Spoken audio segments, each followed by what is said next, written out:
Joining us now from Ohio, Congressman Jim Jordan, who was the top Republican on the Judiciary Committee in the last Congress and expected to lead the committee in the 118th. Welcome back to Fox News Sunday, Congressman. Good to be with you.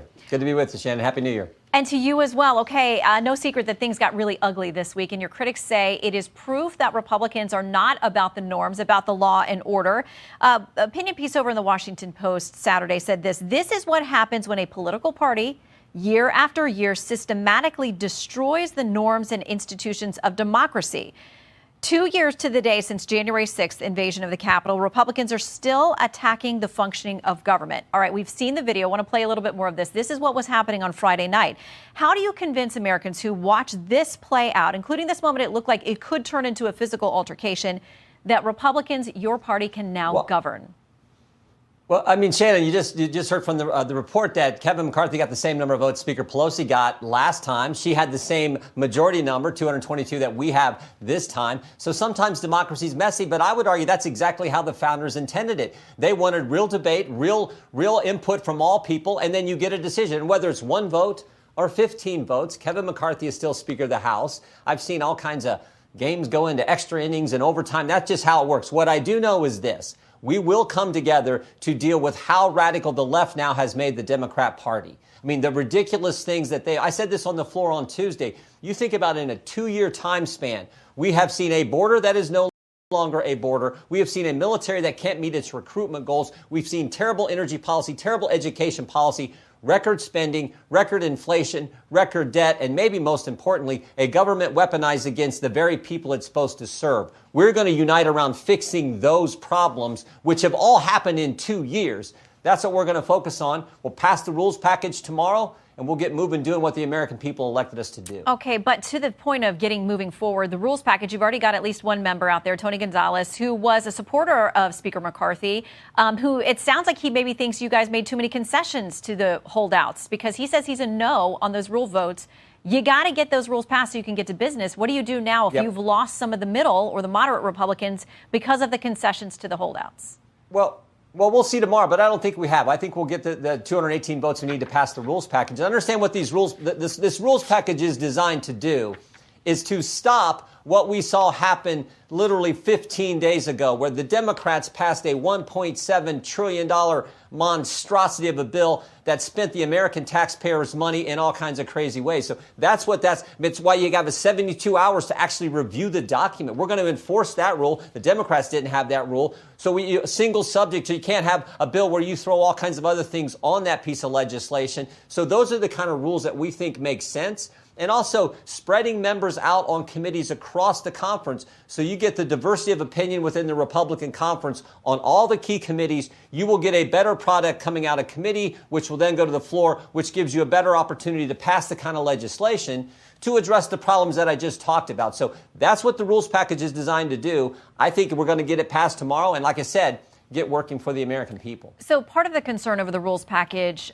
is that conservatives push for a lot of things that are aimed at reining in government spending, capping spending, and part of that goes to potentially defense spending. So the Wall Street Journal editorial board says this: the price for Speaker McCarthy, it says, the pressure for defense cuts will be great. That's a terrible signal to send adversaries who are increasingly belligerent. But is that now the message that the Speaker, the GOP, is sending, that defense spending at a time you mentioned our military is struggling could potentially be on the chopping block because of this deal that was made?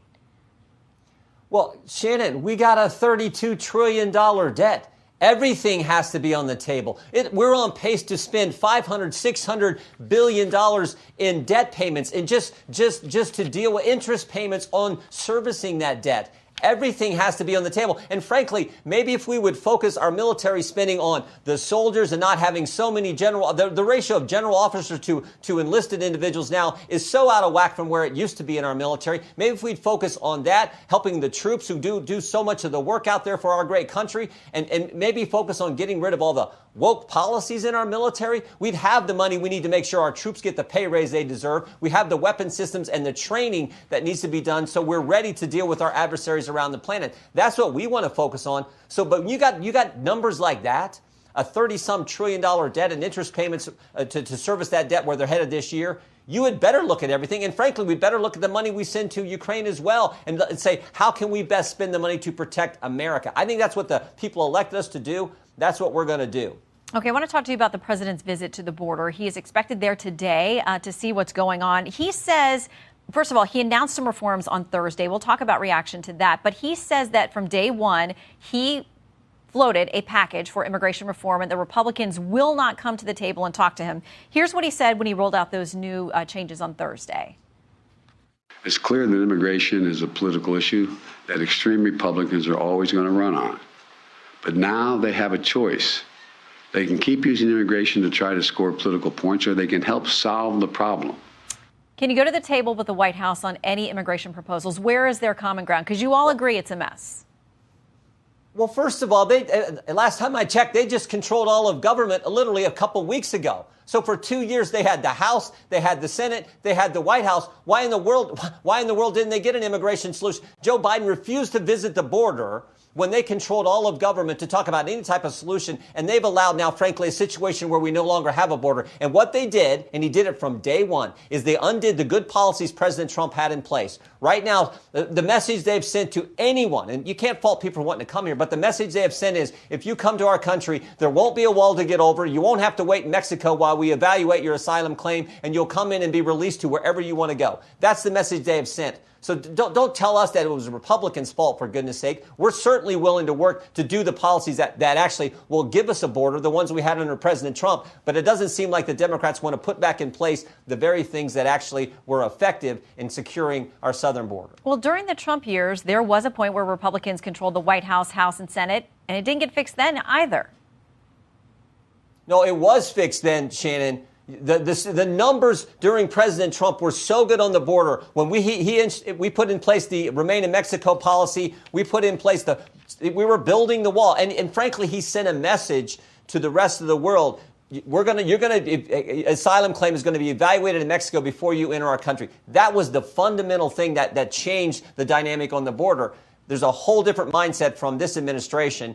That fundamental problem. So until they're willing to work on those kind of policies, in the Judiciary Committee, we will come up with an immigration enforcement bill. We will pass that bill. We'll see if the White House wants to work with us. We'll see if Chuck Schumer in the Senate wants to work. But we are committed to passing that out of the Judiciary Committee, which has primary jurisdiction over immigration policy. Okay. One of the things you've also talked about, well, there are many things Republicans have talked about, potentially investigating Hunter Biden, the withdrawal from Afghanistan, Fauci, COVID, all of that.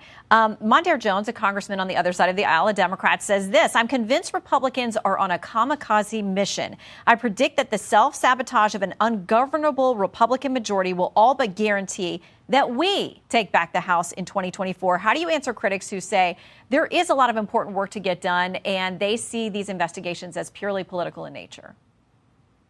I said this on Tuesday when I nominated Speaker McCarthy for the office.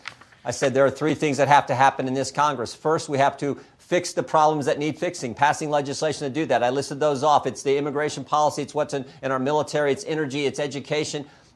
We will pass that legislation. I hope Chuck Schumer takes it up. I hope Joe Biden will sign it. I don't think they will, but we're going to pass it anyway because that's our job. Then we will make sure nothing like that $1.7 trillion spending monstrosity that passed 15 days ago, nothing like that passes again. And we'll focus then finally on our oversight duty. We have a duty to get into these agencies and look at how they have been weaponized to go against the very people they are supposed to represent, how they've infringed on First Amendment liberties of the American people. And we're going to do that. We're going to do it in a way that's consistent with the Constitution, but we're going to do it vigorously. We're going to do it aggressively because that's our job. And the only way you stop that stuff is you first have to expose every single bit of it. We're learning some now from Elon Musk and what we saw went on between government and these big tech agencies. We're going to get into what's going on at the FBI, where we've had 14 whistleblowers come talk to us about the weaponization of government there and the political nature of the Justice Department. So we're going to get into all that, and we're going to make sure the American people get the truth. I think that helps you win elections, but that's not why we're doing it. To answer Mondaire Jones, we're doing it because it's our job.